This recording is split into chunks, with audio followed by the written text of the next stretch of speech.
Hello and welcome to today's English class. Today we are going to study Poem 4 from your book First Flight, How to Tell Wild Animals, written by Caroline Wells. I'm sure you're going to enjoy this ride of jungle safari with me. Before we start, let me tell you something about the poem and the poet.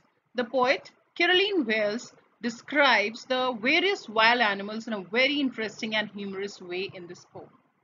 These animals, though, are very dangerous, but Caroline has introduced them one by one in a very funny way.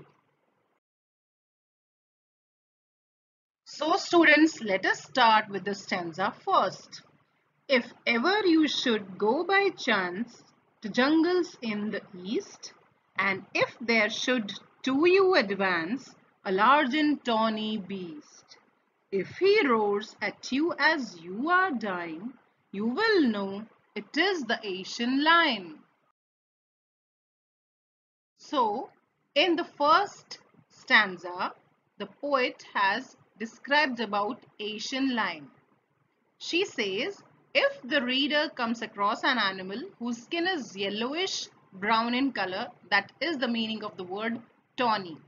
And if it roars at him so strongly that he can die out of fear, it means that he has encountered an Asian lion. The Asian lion can kill a person with its roar. So let's read stanza 2. Or if sometime when roaming round a noble wild beast greets you with black stripes on a yellow ground, just notice if he eats you. This simple rule may help you learn for Bengal tiger to discern. So, in the second stanza, the poet describes about the tiger, Royal Bengal tiger. An animal that roams in the jungle like a king and belongs to a royal clan. You can just identify with him with his royal walk. The color of its skin is yellowish with black stripes.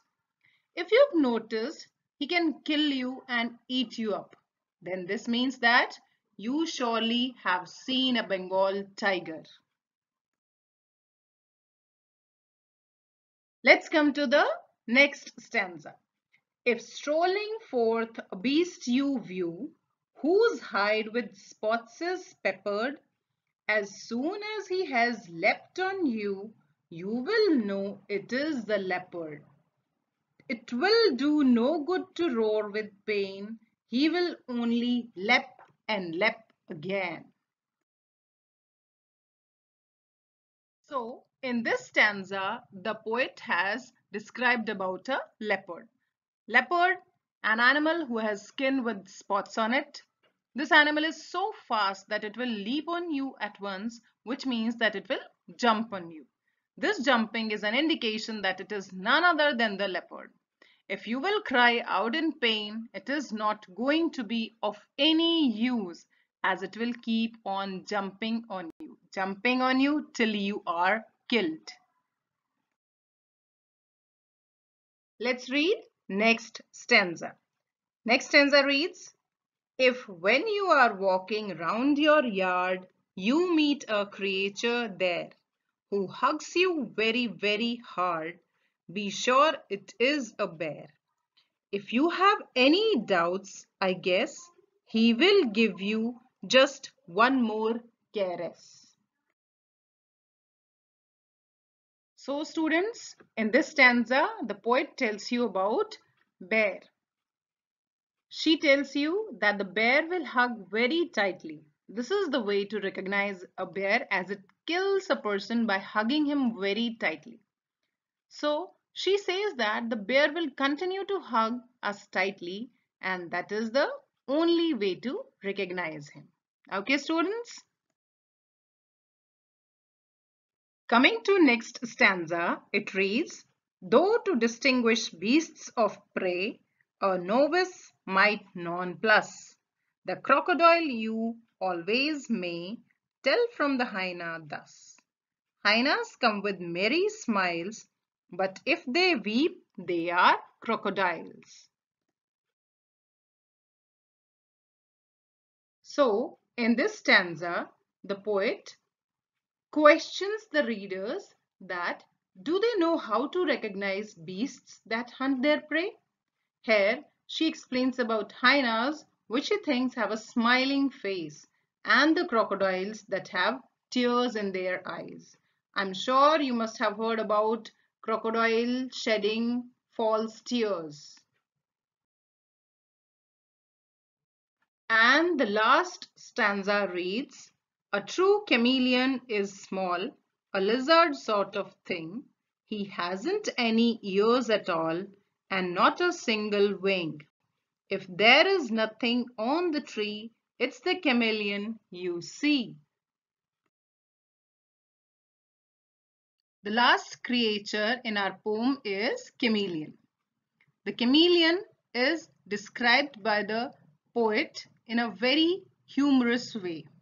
She says that it is a lizard-like creature which doesn't have ears and wings. Only this can help you differentiate between a lizard and a chameleon. She further says that the chameleon has a quality of changing its color according to the color of the surface. And I'm sure everyone must be knowing this. To explain this, she says that if the reader looks at the tree and if he can only see the tree, this means that there is a chameleon sitting on it which has already turned its color to brown just like the branch of the tree. I'm sure everyone has understood the poem. Okay, students.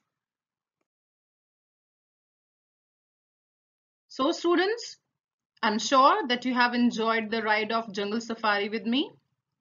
How beautifully the poet Caroline Wells has explained the characteristics of various wild animals in a funny way. She has used the language in a way that it generates humor. She has introduced the reader to various kinds of wild animals like Asian lion, Bengal tiger, bear, etc., explaining each of the animals in a very humorous way. I'm sure everyone must have understood the poem, and thank you so much. Have a nice day.